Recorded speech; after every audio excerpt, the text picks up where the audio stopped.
After 4 to 6 weeks from the seed house, we come over to another house in which we are going to prepare to make a hanging basket.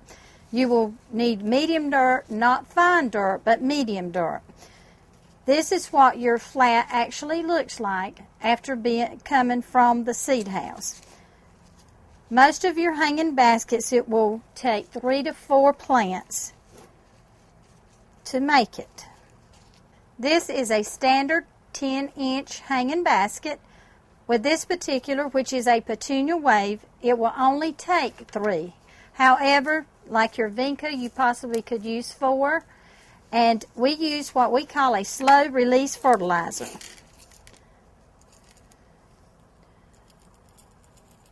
This fertilizer here will last as long as your basket lasts. The care for a petunia wave is not very bad. You can water it every 2 days, but however, they do take a lot of water when you're watering. And of course, this is the finished product after about 4 weeks.